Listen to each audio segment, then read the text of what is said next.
c'est avec plaisir que nous accueillons aujourd'hui M. Olivier Arvizet. Il est chercheur associé à l'Observatoire canadien sur les crises et l'aide humanitaire. Il est aussi chargé de cours à l'UQAM et puis doctorant en éducation. Il vient nous présenter la conférence « Une éducation en camp de réfugiés, persistance scolaire, protection et apprentissage ». Merci beaucoup. C'est gentil de m'avoir invité. Je voudrais vous remercier de m'avoir invité à venir présenter aujourd'hui. Ce que je vais vous présenter, c'est un survol, un peu un portrait de comment ça se passe, l'éducation dans les camps de réfugiés à l'heure actuelle. C'est un phénomène assez nouveau. Il n'y a pas si longtemps, dans les dernières années, il y avait très peu d'initiatives d'éducation, voire d'écoles dans les camps. Dans certains cas, c'était le cas, mais dans la grande majorité, ce n'était pas quelque chose qui était très courant. Ça a changé beaucoup, puis je vais vous expliquer pourquoi dans les dernières années. Et au-delà du survol et du rôle de l'éducation dans les camps de réfugiés à l'heure actuelle, je vais vous présenter quelques résultats d'un projet de recherche que j'ai mené l'année dernière dans le camp de réfugiés de Dadaab au Kenya. Ce sont des réfugiés somaliens qui sont installés à cet endroit-là depuis assez longtemps. Et les suites de ce projet de recherche-là aussi qui sont en cours dans le camp de Kakuma, un camp de réfugiés sud-soudanais, toujours au Kenya, et le camp de Zaatari en Jordanie de réfugiés syriens. Donc, ce sont les perspectives et les suites du projet de recherche. Et pourquoi persistance, protection, apprentissage? Ce sont les trois volets qui sont assez importants quand on parle d'éducation dans dans un contexte de situation d'urgence ou de crise humanitaire, pas seulement en contexte de camp de réfugiés, mais ce sont les éléments sur lesquels on focus d'abord et ce sont aussi les trois volets du projet de recherche que j'ai mené l'année dernière et qui va se poursuivre durant cette année, peut-être même au-delà de cette année. Donc, on va commencer tout de suite. D'abord, je voulais vous présenter quelques chiffres. J'espère que je ne vais pas trop vous assommer avec les chiffres, mais je vais essayer de dresser un portrait un peu de la situation actuelle des personnes déplacées. Il y a 2 semaines, il y a l'UNICEF qui publiait un dernier rapport sur l'état des enfants déracinés dans le monde, entre autres, avec des chiffres assez percutants. Et là, je voulais vous présenter quelques chiffres pour mettre un peu la table. Puis, en même temps, ça explique aussi pourquoi l'éducation a pris de plus en plus d'importance dans les contextes d'urgence humanitaire, mais aussi de camps de réfugiés dans les dernières années. Malheureusement, en 2013, donc il n'y a pas très longtemps, on a atteint un record, un triste record, qui est celui de 50 millions de personnes qui ont été déplacées à cause d'un conflit armé. C'est un sommet qui est inégalé depuis la Deuxième Guerre mondiale. Donc, on n'avait jamais vu ça depuis cette époque. Malheureusement, bien, ça continue de se dégrader. Ça ne s'est pas amélioré depuis 3 ans. On parlait de 50 millions en 2013. On a atteint cette année la barre du 65 millions. Et on s'approche du 66 selon les dernières projections. Donc, ça continue toujours de progresser. La façon dont ça se décline, l'infographique est en anglais. Malheureusement, il n'y a pas de version en français, mais je trouvais quand même pertinent de vous le montrer parce que ça illustre bien. Vous voyez donc 65,3 millions de personnes qui ont été forcées de se déplacer. Sur cette proportion-là, on a environ 21 millions de personnes qui ont un statut de réfugié, donc au sens du droit international. Et on a 10 millions d'apatrides, des gens qui sont sans citoyenneté environ. Il y a essentiellement 3 pays qui génèrent le plus de réfugiés à l'heure actuelle, donc nécessairement 3 conflits. Ce sont la Somalie, l'Afghanistan et la Syrie. La Syrie occupe beaucoup de place dans les médias dernièrement. L'Afghanistan a occupé une place importante dans les dernières années, mais de moins en moins. Mais il y a toujours une situation de crise de réfugiés en périphérie qui est importante. Et la Somalie, bien, on en parle très peu, mais c'est un conflit qui dure depuis tout près de 25 ans. Donc, c'est un conflit qui perdure et qui fait encore à ce jour énormément de réfugiés.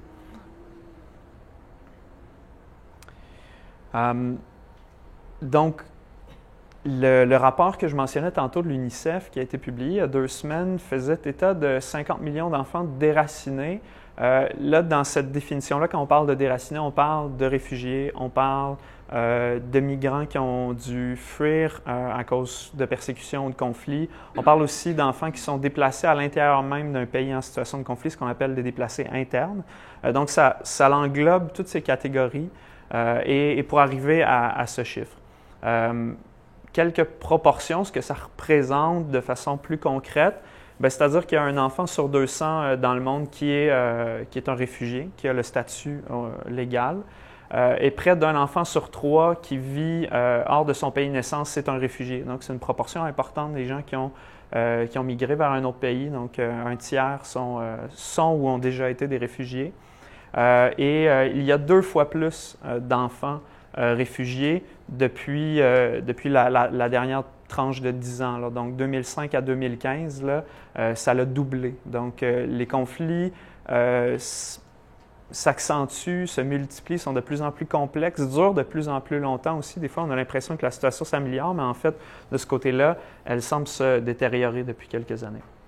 Puis sinon, quelques autres proportions, mais vous avez un migrant sur 8 est un enfant, donc c'est une population assez jeune en général. Et dans le monde, il y a 28 millions d'enfants déplacés de force au total et 20 millions d'autres qui sont des migrants, donc toujours en déplacement.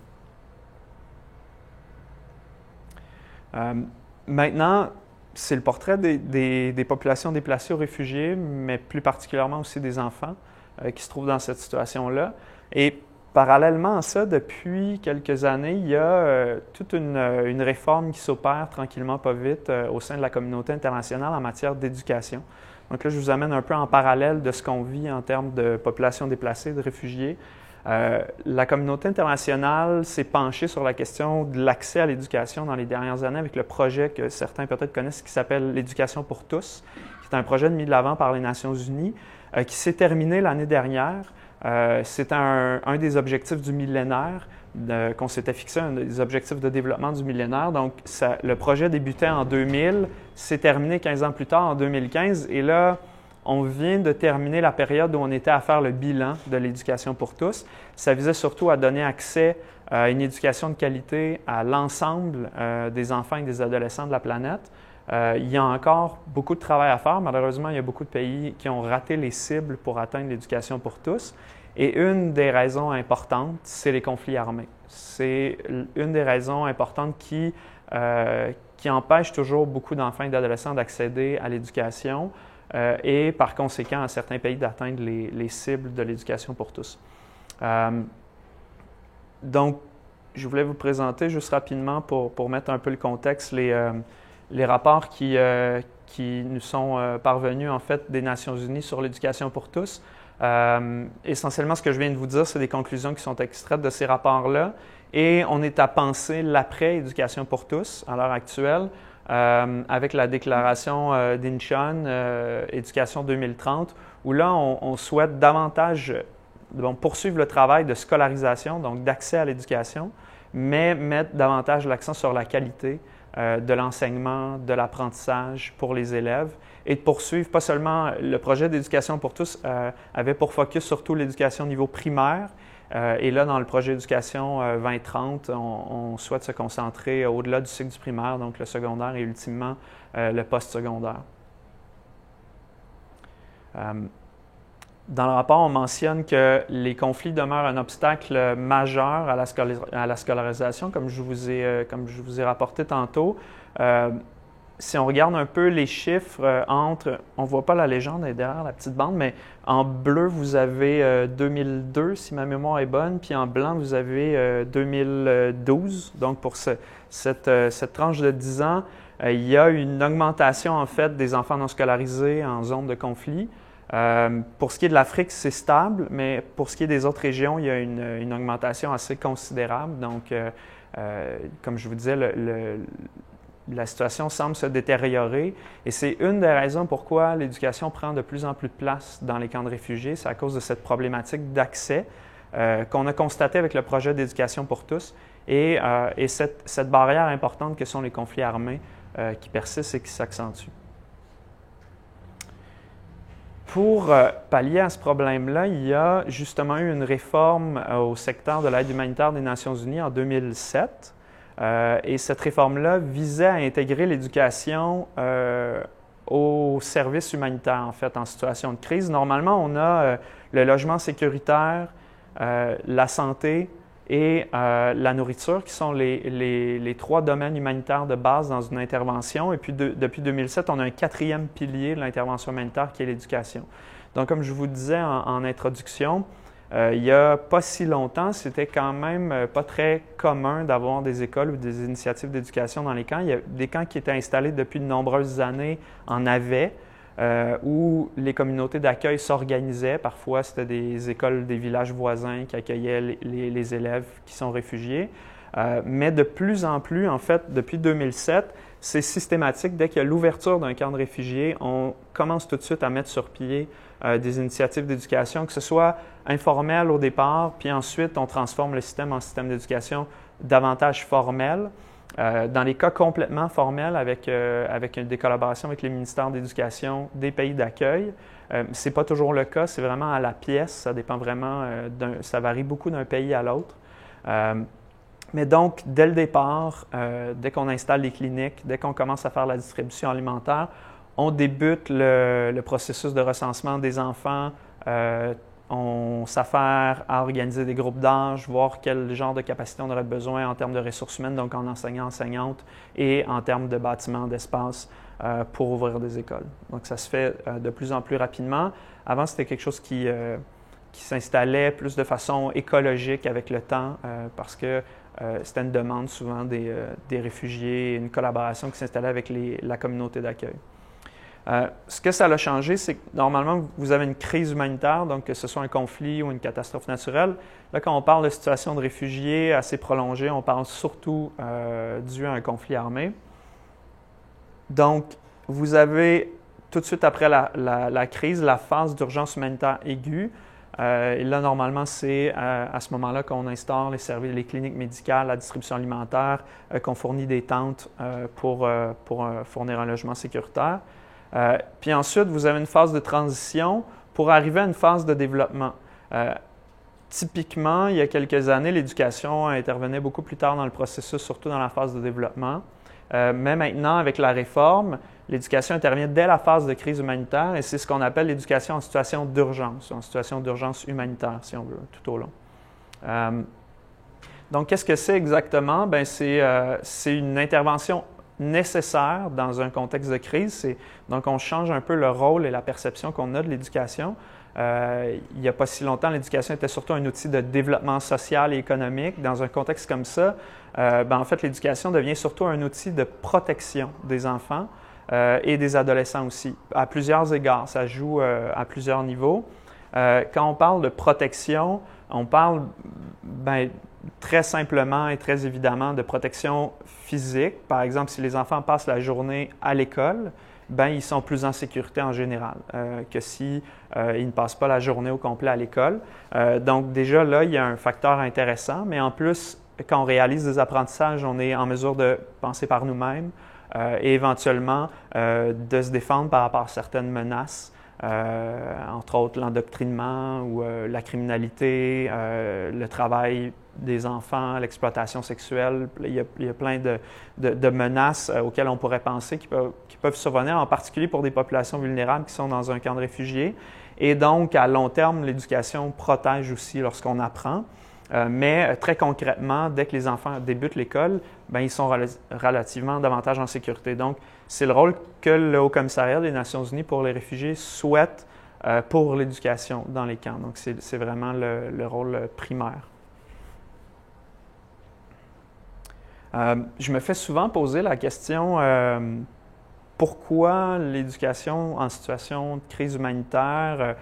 On m'a souvent demandé ces populations-là ont beaucoup de besoins, d'autres que, par exemple, aller à l'école, ne serait-ce qu'en termes de survie, en alimentation, en santé. Et la réponse est simple, je viens d'en formuler une partie. La protection, c'est important, donc l'éducation a un rôle à jouer là-dedans, Mais il y a aussi un phénomène qui est important, puis je l'ai mentionné un peu en entrée de jeu, les conflits durent de plus en plus longtemps et les camps de réfugiés sont installés de plus en plus longtemps aussi. Donc, dans une perspective à long terme, si les enfants ont des arrêts prolongés dans leur parcours scolaire, ça devient excessivement difficile de réintégrer l'école, que ce soit si ils appartiennent à la catégorie des réfugiés qui sont relocalisés dans les pays d'accueil, par exemple comme ici au Québec ou aux États-Unis ou en Europe. Donc, de réintégrer la société d'accueil, réintégrer le système d'éducation, ça devient très difficile pour les enfants et les adolescents, mais aussi, ne serait-ce que pour, à l'intérieur du camp, avoir certaines chances ou perspectives d'avenir si le camp dure assez longtemps, si le camp est installé sur une longue période, mais aussi pour le rehaussement et la reconstruction des sociétés qui sont en conflit. On n'a qu'à penser au cas que je vais vous présenter tantôt avec les réfugiés somaliens. 25 ans de conflit. Si on a une diaspora somalienne et des réfugiés somaliens qui ont un niveau d'éducation qui leur permet de reconstruire leur société après la fin du conflit, les choses risquent d'aller beaucoup plus rapidement et d'être beaucoup plus stables à long terme que si ce n'est pas le cas. Donc, il y a aussi un but qui n'est pas nécessairement celui à court terme du quotidien du camp, mais qui est aussi une perspective de reconstruction de ces sociétés-là. Je vous ai mis les moyennes, en fait, de durée d'un conflit armé et d'installation d'un camp de réfugiés. La moyenne à l'heure actuelle, c'est 10 ans et la moyenne de durée de vie d'un camp de réfugiés, c'est 17 ans. On peut constater aussi que la transition du camp vers le pays en situation de conflit, même si le conflit est terminé, même si la guerre s'est arrêtée, la transition est longue et ardue.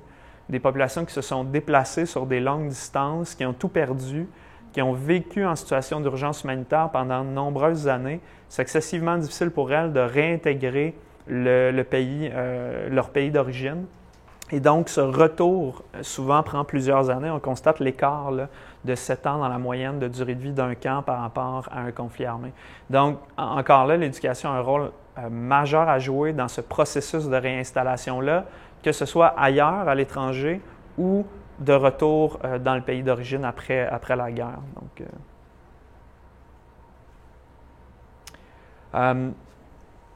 pour le projet de recherche que je vais vous présenter s'inscrit justement dans cette mouvance, dans cette tendance de s'intéresser à l'éducation en situation d'urgence qui prend de plus en plus de place. La pratique précède toujours la recherche. Nous, en recherche, on est toujours un petit peu en retard, à la traîne, on essaie de rattraper.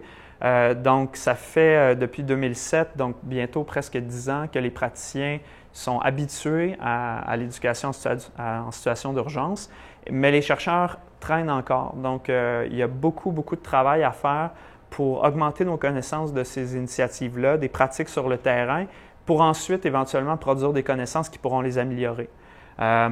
Il y a l'UNESCO, il y a le HCR, donc le Haut Commissariat des Nations Unies pour les réfugiés, qui le faisait remarquer il n'y a pas tellement longtemps qu'on connaît très peu de choses sur ces initiatives-là, mais il y a aussi beaucoup de chercheurs qui s'entendent à dire que le champ de recherche est très peu balisé et c'est pas tellement étonnant parce que les situations de crise humanitaire, par leur nature même, sont difficiles d'accès pour les chercheurs. C'est des contextes difficiles dans lesquels les populations vivent, mais c'est des conditions aussi difficiles dans lesquelles on peut travailler comme chercheur, qui sont souvent pas très sécuritaires aussi.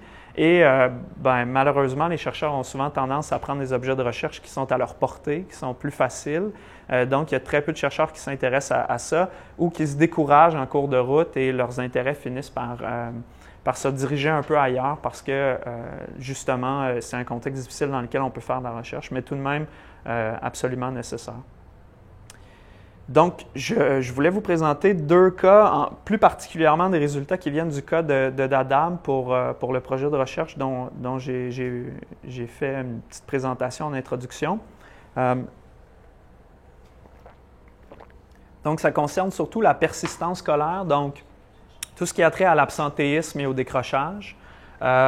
Aux facteurs de protection, donc comme je vous mentionnais, en éducation en situation d'urgence, le rôle principal ou premier, c'est vraiment de protéger les enfants. Puis ensuite, l'éducation a un rôle d'apprentissage et de développement. et finalement les acquis scolaires, donc ce qui vient ensuite. Donc ça touche l'ensemble de ces composantes-là. Donc les acquis scolaires, ce sont les apprentissages, plus particulièrement en littératie et en numératie, donc dans la langue du curriculum scolaire ou dans les langues, le régime linguistique au complet du curriculum et en mathématiques. Je vais vous présenter assez brièvement le camp en fait de Dadaab pour vous montrer un peu à quoi ça ressemble puis vous brosser un peu le contexte pour que vous compreniez bien dans quel univers les participants à la recherche, mais les programmes sont implantés, dans quel univers on mène aussi ce genre de projet de recherche-là pour que vous puissiez bien comprendre le contexte. Donc, est-ce qu'il y en a qui sont familiers avec ce camp de réfugiés-là, qui connaissent un peu? Non? OK. Donc, je vous montre un peu, je vous montre deux photos pour vous dresser le portrait. En bas, c'est écrit 1992, là, 2015. Le camp Dadaab va bientôt avoir 25 ans en octobre, donc dans quelques semaines. Il a été ouvert officiellement en janvier 92, mais les réfugiés ont commencé à arriver en octobre 91. Le conflit ayant pris de l'ampleur en Somalie à cette époque-là. Ça a changé beaucoup pendant 25 ans. Aujourd'hui, ça ressemble plus à un village, en fait, qu'à un camp de réfugiés. Au départ, vous pouvez constater, les gens habitaient dans des tentes. Maintenant, c'est construit davantage en dur. Il y a des toits avec des matériaux, du bois, de la tôle, des choses comme ça. Et la végétation aussi a considérablement changé. C'est surtout à cause des près de 3000 puits d'eau qui ont été creusés par les organisations humanitaires. Donc, ça a permis de faire que les gens fassent pousser plein d'arbres et de la végétation. Donc, ça a complètement transformé le paysage. Fait que c'est un peu le contexte dans lequel les enfants qui sont inscrits au programme d'éducation que je vais vous présenter évoluent. C'est le milieu dans lequel ils vivent et donc il s'est transformé énormément dans les dernières années. Je voulais vous montrer une photo aérienne du camp. En fait, Dadaab, c'est un complexe, donc c'est 5 camps qui forment le complexe de Dadaab. Et vous avez ici le camp de Agadera et à côté, vous avez le camp de Cambios. Et vous avez ces deux camps qui sont très, très différents juste par la structure. On peut le constater au coup d'œil quand on regarde la photo aérienne. Vous avez, dans le fond, un des deux plus vieux camps qui a été ouvert dans le complexe, donc dès 1992. Puis à côté, vous avez un nouveau camp qui a été ouvert en 2011. Il y a eu une sécheresse assez importante dans la Corne de l'Afrique en 2011 et il y a 130 000 réfugiés somaliens qui ont traversé la frontière et qui sont arrivés à Dadaab. Donc, on a dû ouvrir 2 nouveaux camps dans le complexe. À l'origine, le complexe avait 3 camps. Maintenant, il y en a 5. Et on voit la différence en termes d'organisation. C'est particulièrement intéressant sur le facteur de protection des élèves parce que l'endroit où les écoles sont placées sont très différents d'un camp à l'autre. Vous avez un camp comme celui-là où les gens sont arrivés avant même que le Haut-Commissariat ouvre officiellement le camp. Comme je vous mentionnais, les gens sont arrivés en octobre 91 et le camp a été ouvert officiellement en janvier 92. Donc pendant toute cette période, les gens arrivaient massivement, des milliers de personnes arrivaient à chaque jour et s'installaient les uns à côté des autres, se regroupaient en famille, en clans, en régions, en connaissances. Et ensuite, on a tenté de structurer, fabriquer les routes, construire les bâtiments pour la distribution alimentaire, les cliniques médicales et ultimement, on a construit les écoles. Et donc, les endroits où les écoles sont installées, c'est assez différent par rapport au camp de 2011 où on avait vu venir la migration et on a construit le camp avant que les gens arrivent. Donc, vous voyez, c'est assez à l'occidental, avec les rues très droites, les quadrilatères et tout. C'est très organisé, c'est beaucoup moins organique que la vieille portion. Et on a centralisé tous les services. La distribution alimentaire se trouve à côté des écoles, à côté de la clinique, et c'est au centre et les gens habitent en périphérie. Donc, l'organisation est très différente. Puis, je vais en parler tantôt quand je vais présenter les résultats liés à la protection des élèves. Ça a un impact majeur. Donc, je vous présente un peu c'est où aussi. Donc, c'est au Kenya, tout près de la frontière somalienne. C'est environ 70 km de la frontière. Donc, la photo aérienne que je vous ai montrée tantôt, c'était le plus vieux camp, un peu plus organique, à Gadara. Oh, pardon, c'est sensible. Oui, je sais. Je suis un très mauvais élève. Donc, vous avez vu à Gadara puis Cambios, c'était celui qui était beaucoup plus rectangulaire et droit. Donc, c'est la portion ici. Dans le centre, vous avez ce qui était autrefois le village kenyan de Dadaab. Aujourd'hui, il y a les installations des Nations unies et des différentes organisations humanitaires. Donc, le portrait a beaucoup changé. Puis, vous avez les 3 autres camps qui composent le complexe. On parle d'environ 330 000 réfugiés à l'heure actuelle. Il y a déjà eu jusqu'à un peu plus de 500 000 réfugiés dans le camp. Ça tend à baisser dans les dernières années.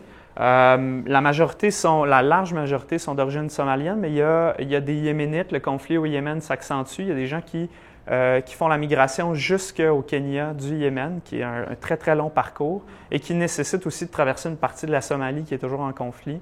Donc, c'est un parcours assez risqué. Il y a de plus en plus d'Yéménites. Il y a des réfugiés d'origine éthiopienne. Il y a des réfugiés de la région des Grands Lacs africains, donc Congo. La plupart viennent de la République démocratique du Congo. Et c'est aussi une population très jeune. Tantôt, d'entrée de jeu dans l'introduction, je parlais de l'âge moyen des gens qui sont réfugiés ou déplacés de force. C'est une population typiquement jeune. C'est la même chose dans le camp Dadaab. 60 % de la population est âgée de 17 ans et moins et 80 % de 24 ans et moins. Donc, c'est assez significatif. Donc, je vous laisse entrevoir les besoins en termes d'éducation qu'il y a dans le camp. C'est colossal. Donc, c'est très important. Dans le camp, il y a depuis quelques années un système d'éducation formel qui a été mis sur pied par le Haut-Commissariat en collaboration avec le ministère de l'Éducation du Kenya. Donc, c'est le curriculum kenyan qui est enseigné dans ces écoles-là, avec le même parcours scolaire. Il y a des écoles primaires et secondaires, mais pour ce qui est de l'éducation formelle, ça s'arrête au cycle du secondaire. Le taux de scolarisation est assez faible dans le camp. 37 % à l'école primaire et 15 % au niveau secondaire. Et ça, c'est pour les garçons et les filles, mais chez les filles, c'est beaucoup plus bas. Là, de mémoire, on est à 3 ou 4 % au niveau du secondaire et puis 12 à 15 % au niveau du primaire. Donc, c'est assez bas. Une des problématiques qui a été identifiée par d'autres chercheurs pour expliquer ce taux de scolarisation assez faible dans le camp, c'est les arrêts prolongés dans le parcours scolaire. Comme les réfugiés sont installés là depuis 25 ans, on est à 3 générations de réfugiés et la plupart n'ont pas connu de système scolaire. Même en Somalie, depuis 1992, il n'y a pas de système scolaire. Donc, même les gens qui sont partis récemment de la Somalie n'ont souvent jamais été à l'école ou très peu ou dans des systèmes informels ou parallèles, donc ils ne sont pas nécessairement calqués sur le système formel qu'il y a à l'heure actuelle dans le camp. Donc, c'est excessivement difficile pour les élèves de réintégrer le système scolaire. Donc, c'est une des raisons qui expliquerait, entre autres, le faible taux de scolarisation. Pour tenter d'améliorer la chose, en fait, le Haut-Commissariat a mis sur pied, il y a 3 ans maintenant, un programme d'éducation accélérée. Qu'est-ce que c'est l'éducation accélérée? En fait, c'est un programme basé sur des principes qui nous viennent de l'éducation accélérée. En fait, on condense les contenus, on favorise des approches en enseignement qui sont différentes, où on place l'élève davantage au centre. Et l'objectif, c'est une espèce de rattrapage sur 1 année ou 2 ou même 3 pour ensuite faire la transition vers l'éducation formelle. C'est un programme qui est implanté dans le camp au primaire et au secondaire, donc dans les 2 cas. Et généralement, au bout d'1 an ou 2, la plupart des élèves devraient faire la transition vers l'éducation formelle. Donc, j'ai quelques principes ici fondateurs de l'éducation accélérée. Vous avez, bien entendu, les contenus condensés. On va surtout s'attarder à la littératie et à la numératie. Comme je mentionnais, une pédagogie centrée sur l'apprenant. On fait davantage de place à l'interactivité, donc aux travaux de groupe. Les élèves sont appelés à prendre la parole davantage, donc à poser des questions, à participer aux discussions. et le temps d'instruction est plus long et donc incorpore aussi l'enseignement des arts et de l'activité physique. Ça, ce sont les principes. Mais après, ce qui se passe sur le terrain, c'est toute une autre réalité. Et c'est un peu à ça aussi, c'est un des objectifs sous-jacents du projet de recherche, c'est-à-dire de faire un peu la cartographie des pratiques et de l'implantation de ces programmes-là. Et vous allez voir que c'est quand même assez différent de la réalité.